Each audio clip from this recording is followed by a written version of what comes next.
How's it going, everybody? Bryan Alvarez here, After Dark Radio. It is April 23rd. We're here every Wednesday, 2 Pacific, 5 Eastern, Sports Byline Broadcasting Network, as well as YouTube at F4WOnline.com/YouTube, and our Twitch channel, twitch.tv/F4W video. And yes, we're back. We were gone last week. We had a trip, a non-After Dark trip we had to take. I went to WrestleMania weekend. But you know what? We are back, and it is time to not talk wrestling, which after a week of wrestling in Las Vegas every single day, I am ready to not talk wrestling. And we are very happy today. We'll be joined by Tex Wesson. Been on the show several times, and we got a lot to talk about as it regards Bigfoot, Dogman, and plenty more. Tex Wesson joining us here on the show today. He's got a conference coming up, YouTube channel. We'll talk about all of that on the program here today. Want to wish a very happy welcome to AM 1550, SLC Sports Radio in Salt Lake City, throughout the Salt Lake Valley. Big thank you to Program Director Dino Costa. Dino, you know what you got into with this? After Dark Radio tonight, Bigfoot, Dogman, and more. If you have questions for Tex, you can text. Actually, text me, 425-780-7566. If you have questions for the show today, 425-780-7566. You can also send me emails, brian@afterdarkradioshow.com. That is brian@afterdarkradioshow.com. Any questions for Tex Wesson today, either text me or email me, and I'll ask as many as I can. And, of course, you can put your questions in the chat box as well on YouTube or Twitch, and we're going to get into all of it coming up here after the break. Don't forget the new T-shirt as well, at F4WOnline.com/shirts. I met a guy in Vegas with an After Dark shirt. It was awesome. Back in a moment with Tex, Observer Live, and After Dark Radio. Back in the show, Bryan Alvarez here, After Dark Radio, here every Wednesday, 2 Pacific, 5 Eastern, Sports Byline Broadcasting Network. Big hello to our new affiliate, AM 1550 SLC, Sports Radio, Salt Lake City. And very happy today to be joined by Tex Wesson. Been on the show before. I've been on his show. Tex, how you doing today? Man, if I was any better, it wouldn't be legal. Wow. Well, I just got back from Vegas, and I saw a lot of stuff that wasn't legal. But people, but it stays there. People didn't leave better. They left worse. Oh, man. Yeah, it's been a while since we talked, man. It's good to hear from you. Yes, it has been. And I'm going to just start off with a bang here because we had somebody in the chat during the break. They just started asking questions. And they want to know, Tex, this probably sounds like a silly question, but based on what we're going to talk about today, maybe not. He wants to know if werewolves are real. How would you answer that question? I'm going to go with yeah, because after what I saw, I can't say no. I mean, I had my first cryptid experience when I was 16, and I didn't know anything but to call it but a werewolf. At the time, of course, now you got the term Dogman, which I don't know if there's a difference. Okay. But I know there's an upright walking canine looking critter out there.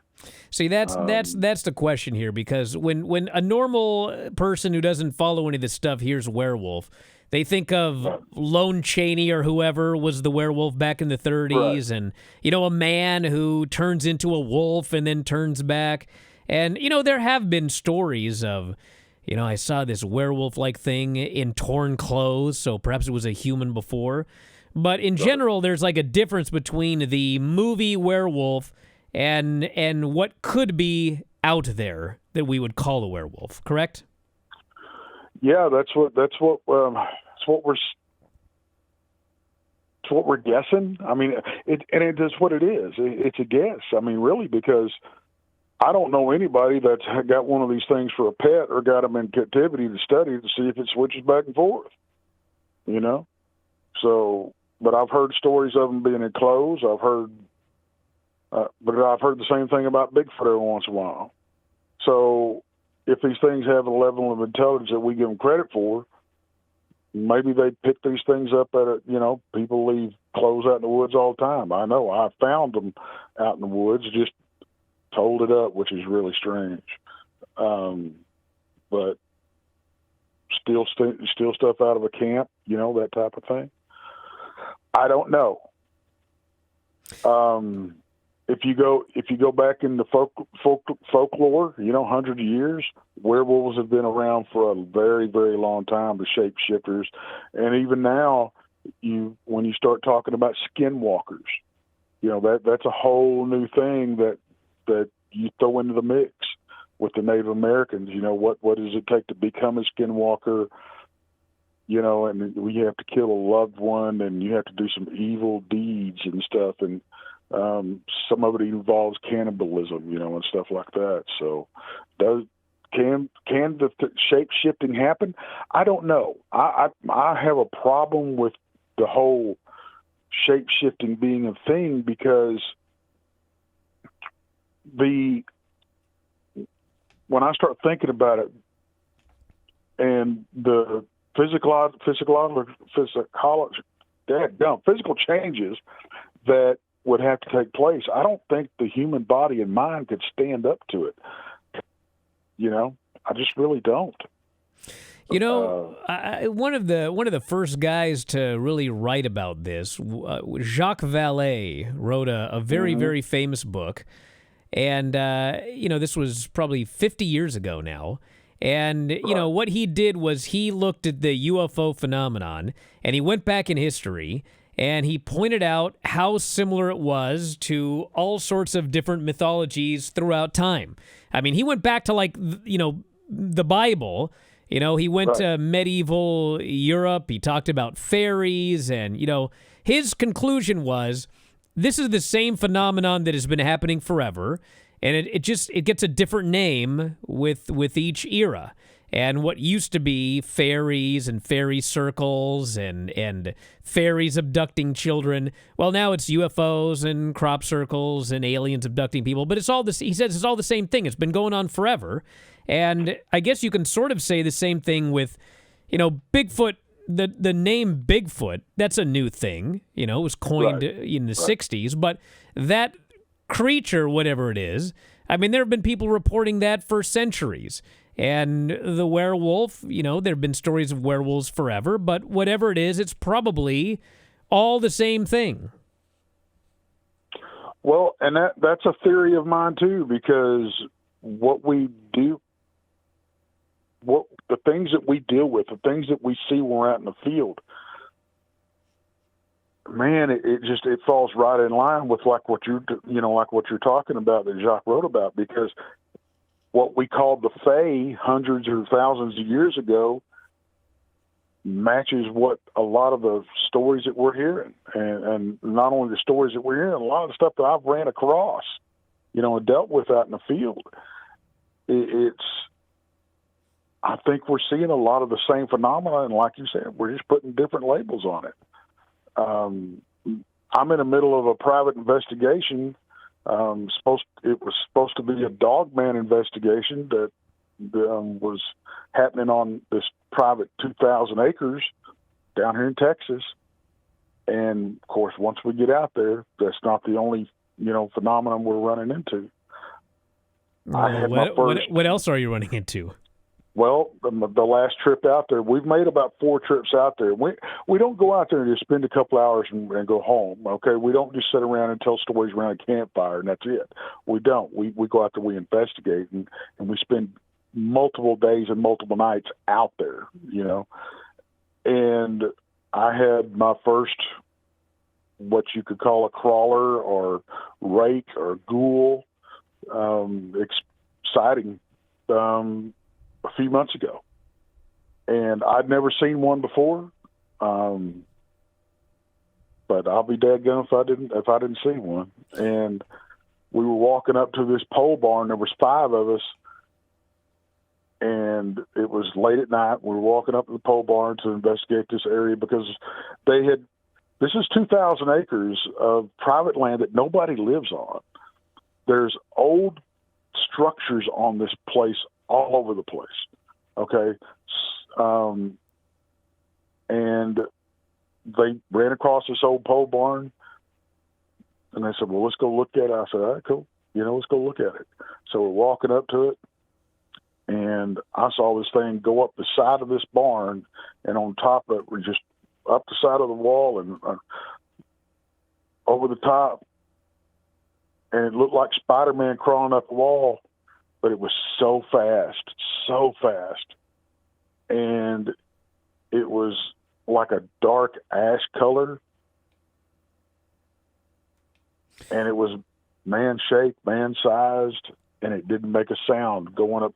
The outside walls have been tore off this old barn, but they had wrapped what's called stock wire or hog wire around the barn, I guess to hold insulation in at one time. Sure. And it went up the side of that wire and on top of a tin roof and never made a sound. And I stopped my tracks. I'm like, what the F is that? Did y'all see that? And so I start walking around. I'm trying to see where this thing went. And there's a set of stairs that are sitting over to the right side of this barn that are like the concrete preformed stairs that you use for like a job trailer or whatever. And there's a natural gas pad that's right there next to it. So I'm guessing that's what it was. They used it for a job trailer they had there at one time. Well, we're gonna head to a break. Hold on one second. I want to talk more about crawlers after the break, because I don't think we've ever actually talked about crawlers here on this program. So stick around. Tex Wesson joining us, After Dark Radio, Sports Byline Broadcasting Network. Back here on After Dark Radio, Bryan Alvarez here, Sports Byline Broadcasting Network, Twitch, YouTube, the list goes on and on. Tex Wesson is joining us here today. And every now and then you have a show planned, and you've got a bunch of questions you're going to ask, and then the guest says something, and the next thing you know, this whole thing is off the rails and going in a different direction. I need to know more about these crawlers. Well, I wish I knew more about them, and I wasn't sure what people were seeing. I'd heard stories about them. I've been doing this cryptid research for going on 10 years now, and I'd never seen anything like it.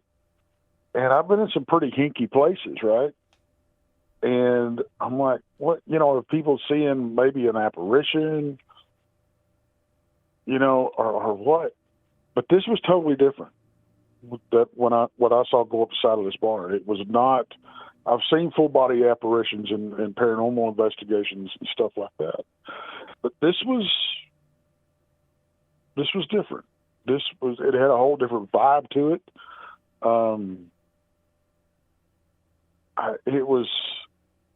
I don't know. There's pictures out there on the internet. If you look up the rake, people call it the rake. They call them crawlers. They call them ghouls. And they're almost like I said, it's like Spider-Man crawling up the side of the wall. It's really freaky looking. But I Googled it right now, and somebody in the chat had said, why don't people ever get a video of this? And I was like, I seem to remember that I'd seen, it was like a picture, a video, or whatever. And the most famous one, if you just Google The Rake, there's going to be 1,000 photos of the same one. And, it's one of those deals where when you see it, you're like, okay, well, that one's, somebody made that in AI or whatever. Right. And there have been a few videos that I've seen of something resembling what you would call a crawler.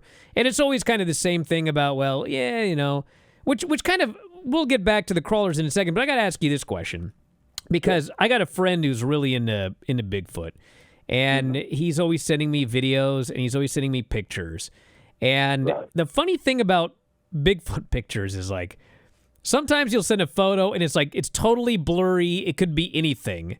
And so your first thought is, well, you can't see anything. It could be whatever. Probably not a Bigfoot. It's just a blur. And then he'll send another picture that's like remarkably clear. And because it's so remarkably clear, my brain then goes, well, that one's got to be fake. Look at how clear it is.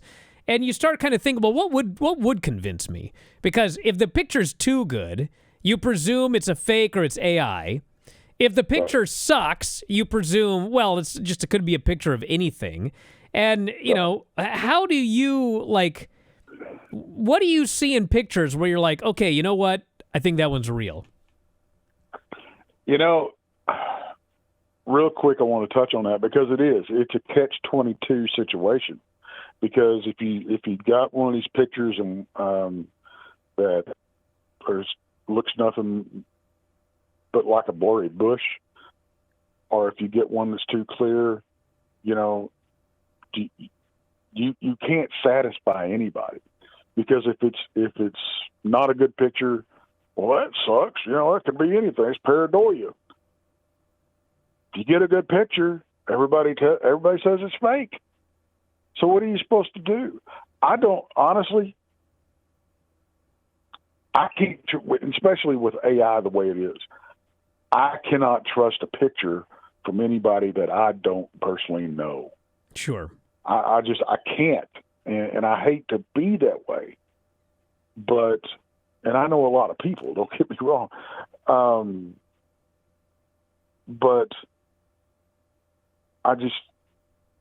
unfortunately, technology has just kind of killed that little niche as far as that kind of research goes. Personally, I rely more on the physical, hard evidence, the forensic stuff, and which,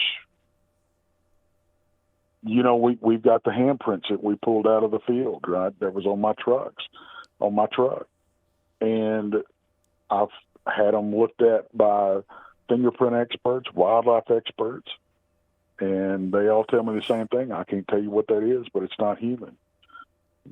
The shape of the hand, the dermal ridges, the fingerprints, they're human-esque, but they're not human.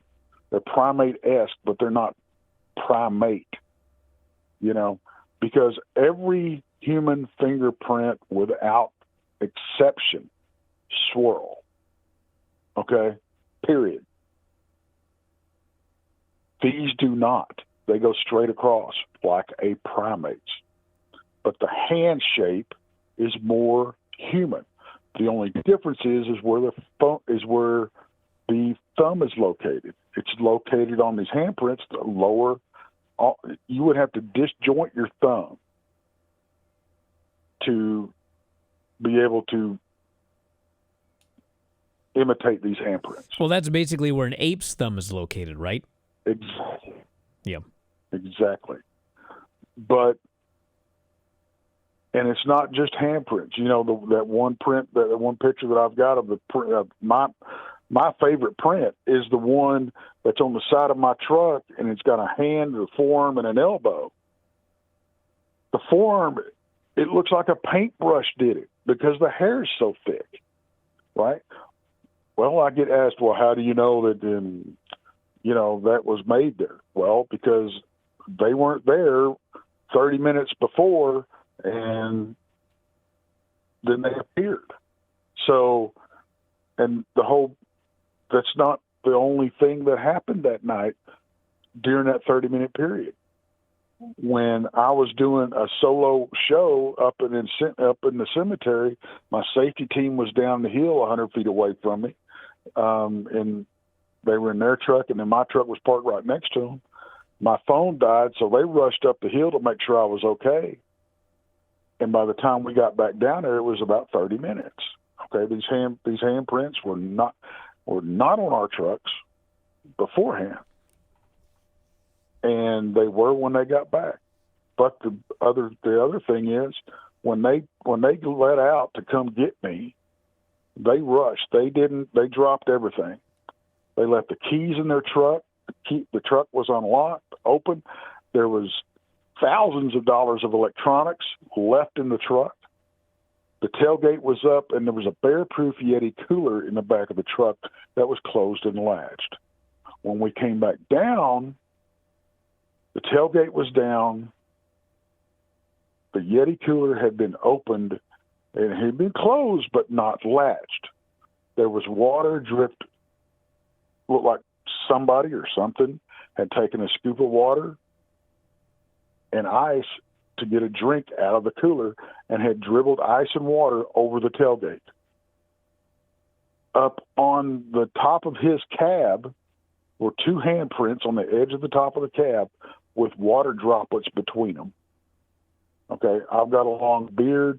That happens when you scoop water out of something and you get a drink out of your hands. You get it in your beard and it drops down in front of you. There was and all these handprints were smaller than anybody that was there. There was 3 of us, and they were smaller than anybody's hands. But we could not replicate the spread between the forefinger and the thumb. Okay. So you guys had bigger hands than the handprint you found? Yeah. We identified 3 different sets of prints, and they were all small prints. None of them were higher than the edge of the bed of the truck or over the hood of the truck. So you would presume if this were a Bigfoot, it was a juvenile. Absolutely, that's what we believe. Because there's a marsh area right across the road from where we were parked, and that one handprint. Most of the handprints are rubbing dust off of the trucks. That one set of handprints is muddier than my truck, dirtier than my truck, by a long shot. So what we theorize is these things were over in that marsh area watching us do our thing, and when they saw them take off, they came over there to investigate and play around. So would you say, obviously, aside from your own personal sighting, that would be the best evidence you've ever come up with? That you could show somebody on like a photo and they're going to be like, okay, well, that one's interesting. Yeah, absolutely. That one, that handprint, and another one we got several months later at a campsite a couple of miles down the road off of another buddy of mine's truck. In camp, there was 5 or 6 of us sitting around a campfire, and we were all talking. His SUV was parked over next to a gully, and about 20 feet away from the campfire, 25, something like that. And we were going around beside his SUV and taking a leak. Well, hold that thought. What a time to cut you off. But we'll be back with the rest of the story after the break. After Dark Radio, Sports Byline Broadcasting Network.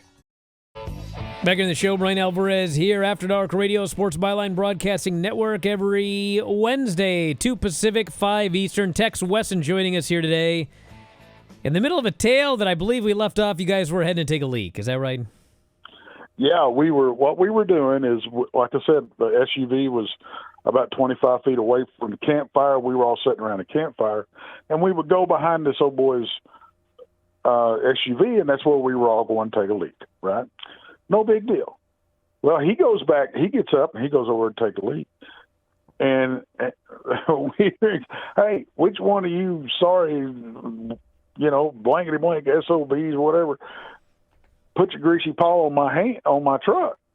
I was like, what are you talking about? He goes, y'all come here and look at this. And on the top of close to the top of his cab or his SUV was this handprint that was very, very oily, okay? And it was bigger than anybody's there. And I got pretty good sized paws. I mean, I wear a size 17 and a half, 18 ring. Okay, I got pretty good sized hands. And this thing was bigger by a long shot than anybody's there, okay? And we get to look around and say, oh, my God, And we look down, we just happened to look down. And where you could see where we had been peeing in the sand right there. And covering up our stuff was this, it looked like a Clydesdale had just cut loose.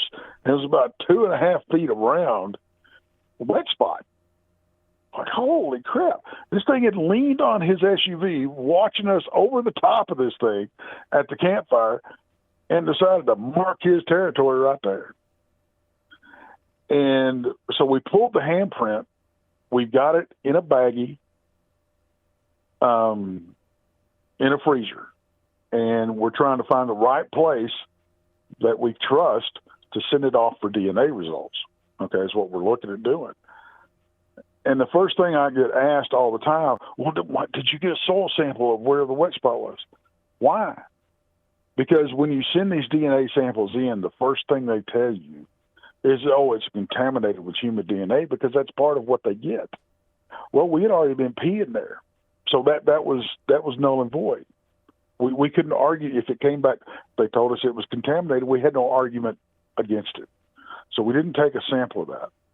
But we do have the handprint that's got the oils from the handprint, and that's a new study that we can possibly draw DNA from that. So as soon as we find a place that we trust, we're going to send that off to get DNA results. But it's really hard, because one of the things that the DNA results get back is, oh, it's not in the database. Okay, personally, I think it flags it to give it that result, if that makes any sense. But, yeah. Well, I guess that would be the question that people would ask. So when you take a DNA sample, presumably the best you're going to get is either, well, that's a human, that's a horse, or we don't know what it is. And not knowing what it is doesn't necessarily mean it's anything. They just can't tell based on the DNA what it is, correct? Exactly. So it's kind of really the best DNA is going to tell you is it's not a horse, for example. Yeah. Okay. Or, like I said, it will come back human DNA. Well, why wouldn't it? Of some kind of human anyway, which I think these things are, as far as Bigfoot goes. I think somewhere down the evolutionary chain or tree, we went left and they went right. No different than like Neanderthals and Desopians and the many, many more now, 12, I think, different subspecies of humans that they found, I mean, it's, and they've given us a 10-foot bipedal ape, which Gigantopithecus. But what's weird is the Bigfoot community dismissed that. And I'm like, why? They gave you Bigfoot on a silver platter. They just didn't call it Bigfoot. They flat out told you, oh yeah, guess what? Now there was a 10-foot bipedal ape walking around, 100,000 years ago or whatever. Well, okay, that's one step closer to what we've been trying to get out there, folks. Don't argue with it. I don't get it. It's funny because we were off last week, but April 9th, the last guest we had on was a fellow by the name of Jim Myers, and he is very much in the paranormal camp. He's not in the animal camp. And as you're well aware, I think most people listening to this are well aware, there are multiple Bigfoot camps, what people believe this thing is, if it exists.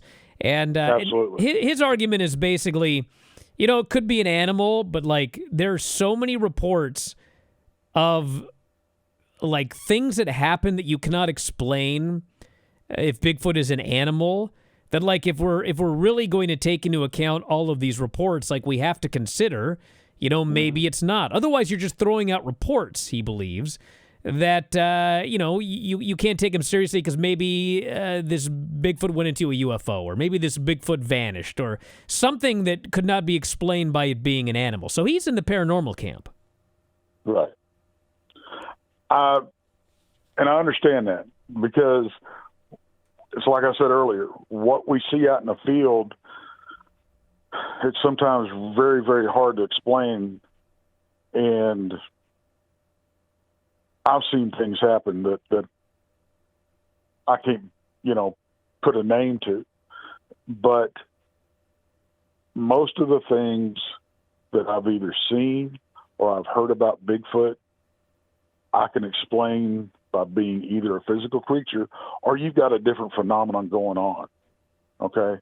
The whole Bigfoot and the UFO thing. All right. Do UFO abductions take place with humans?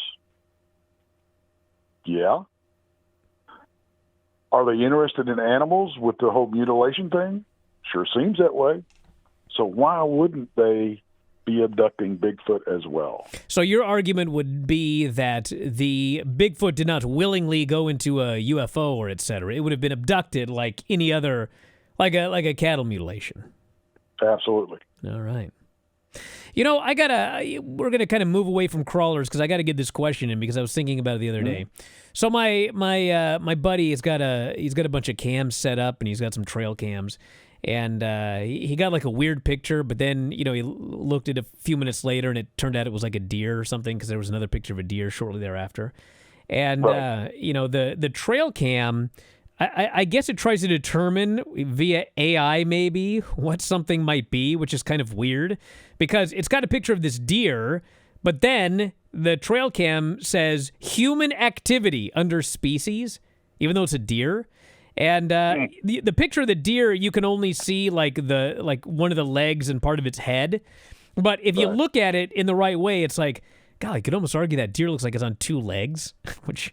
And then I kind of made a joke, like maybe this deer was on two legs. That's why it said human activity. And then I got thinking about it. I got thinking about it, and I was like, you know what? I would rather, personally, run into like a Bigfoot than a deer walking on its hind legs. I don't like animals walking on their hind legs. It creeps me out more than like anything else. I mean, are there reports of deer walking on their hind legs? Yes, there is. It's called a not deer. A not deer? A not deer. N-O-T deer. Not deer. Okay, tell me about these.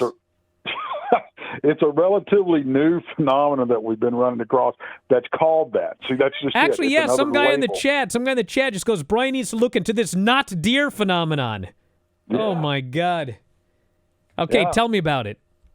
Well, from the reports that I've heard and the descriptions and all this, it's kind of sounds like the whole Wendigo thing to me.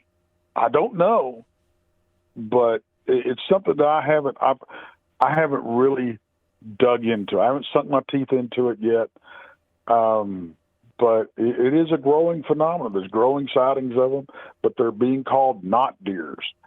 And I'm kind of leaning towards it being a Wendigo. I don't know. So what do they do? They just see deer walking on their hind legs, or do they do stuff? Do they? I mean, what is reported? From what I've, like I said, I haven't dug my teeth into it, but from what I'm understanding, they just see them walking just like Bigfoot encounters. I don't know what kind of interactions they're having because I haven't really dug into it yet. I've got my hands full with crawlers, Dogman, and freaking Bigfoot right now. I was going to say, yeah. Dogman is another one. It's like a dog walking on its hind legs. I hate animals walking on their hind legs. This to me is far more horrifying than a Bigfoot or any. I don't know what it is. I don't know what it is. I don't want to see it. It's the whole uncanny valley phenomenon. I think that is what it is. I'd rather see a crawler than a deer walking on its hind legs. I can't disagree with you. I really can't. I don't know. The not deer phenomenon is really strange, but I think it's going to be again one of these things that have been happening for hundreds or thousands of years, and we just slapped another label on it. Well, it's funny you mentioned that because, if you look at a lot of First Nations art, I mean, tons of drawings of deer walking on their hind legs. And of course, the explanation would be, well, it's part of a ceremony. They put the deer antlers on and everything. But I mean, there's a lot of drawings, pictographs, etc., of deer on their hind legs. Yeah, there is. And the whole not deer thing is, I think, tied into the deer woman phenomenon. That's another thing. What's the deer woman? And, well, it looks like a female human-esque deer walking around on two legs. I don't like it. Don't like it one bit. It's creepy, I can't say that one walks through my camp, it's not gonna end up being on the smoker. I'm just saying, I like deer. Yeah, that's the other problem. That's the other problem is let's say your camp and this not deer walks through the camp. You're like, oh my God, there's this deer walking on his hind legs, this creep, and you shoot it. Well, now you've got a deer carcass. So then you try to explain to people, well, yeah, this deer was walking on his hind legs, and they're like, it's just a deer. This is unlike a Bigfoot. Even if you had a carcass, it means nothing. It's a deer. Huh. Yeah. Well, and I'm unless it's not. Well, I mean, that's true, yeah. I mean, well, it is not a deer, allegedly. It's a not deer. Yeah. What if it's more human than, say, deer? What if it's a like you said? What if it's some kind of subspecies of human, and they're just wearing antlers, and you killed this thing? And that's the whole argument with killing a Bigfoot too, or one of them anyway. I don't support the whole kill theory. I really don't. Why? Why is it as humans that when we encounter something we don't know what it is, first thing we want to do is put it on the dadgum wall? Bad karma for when those aliens come. Yeah, right? Hey, stand by. We got to go to a break. Back in just a moment with more Tex Wesson After Dark Radio, Sports Byline Broadcasting Network. Back on the show, Bryan Alvarez here, After Dark Radio. Tex Wesson joining us. An hour is not long enough for these shows. We're going to get you back on very soon because I have a lot of research to do. A lot to learn about here. But for those of you that love the show, love listening to Tex, he's got a YouTube channel and a conference coming up. So, Tex, we got about 90 seconds here. Let's get some plugs in for all of that. Oh, absolutely. Yeah, we're over here we're on YouTube and really anywhere you can find a podcast. But if you're not watching the YouTube videos, you're really missing out because we don't hide our evidence. Everything that I've talked about tonight, the handprints and more, you've got vocals and footprints and everything else, that's on the channel. We call ourselves the Island of Misfit Toys because there's several channels that we all work together. You've got the Bonds of the Booze, you've got Bigfoot Michigan Rob, Donnie Cho Said Stuff, Danielle, Tea Time with Danielle Diva, Fascinating Woman, Our Paranormal World with Monica Rollins, Paranormal Among Us with Paul. There's a lot of us. We're all friends. Randy Gilbert with Truth or Tinfoil. A lot of us are hard skeptics, and we are our own hardest skeptic. Okay, we're not going to tell you what this is. We're going to give you our opinion. We don't try to pass our opinion off as fact. All right. Now, we have put together a conference. It's our first one. It's in Richmond, Missouri, September 19th and 20th. It's called the Crossing Realms Conference. We've got just a who's who of the UFO, paranormal, and cryptid world that's going to be at this thing. Well, listen, I hate to cut you up, but we are totally out of time, but that is coming up, and next time Tex is on, which will be long in advance of that conference, we're going to talk a lot more about it. So, Tex, thanks so much. Thanks, everybody, for listening. We'll talk to you next time. After Dark Radio, Sports Byline Broadcasting Network.